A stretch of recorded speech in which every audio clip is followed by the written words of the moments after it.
The story of Sultan Nur al-Din Zangi and the protection of the Prophet's tomb. One night, after performing the Isha prayer, Sultan Nur al-Din Zangi went to sleep.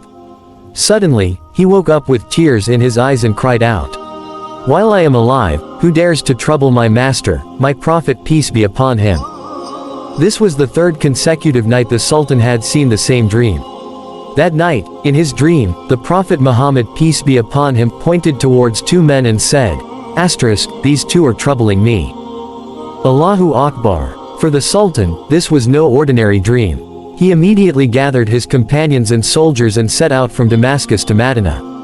Normally this journey took 20 to 25 days, but the Sultan completed it in just 16 days without resting. Allahu Akbar. What did the Sultan do upon reaching Madinah? 1. Sealed all routes. No one was allowed to enter or leave the city without permission. 2. Hosted a public feast. All citizens were invited so each person could be observed.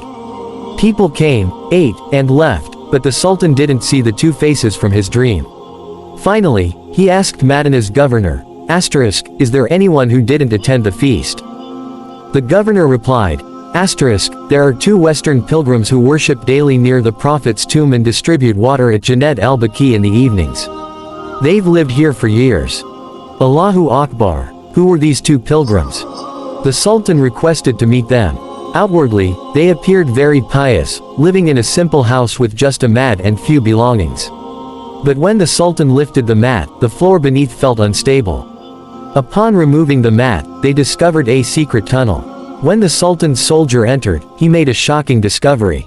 This tunnel leads directly to the Prophet's, peace be upon him, blessed grave. The truth was revealed. The Sultan's face reddened with anger. He sternly asked the two pilgrims, "Tell the truth, who are you?" After much denial, they finally confessed, "We are Christians sent by our people to steal the sacred body of Allah's messenger, peace be upon him." Allahu Akbar. Hearing this, tears poured from Sultan Nur al-Din Zangi's eyes. He immediately sentenced the conspirators to death, weeping as he said, "What fortune that from all the world, this servant was chosen for this duty." Allahu Akbar. Permanent protective measures. After this incident, the Sultan decided to permanently protect the Prophet's tomb from all threats. A deep trench was dug around the sacred tomb until water emerged.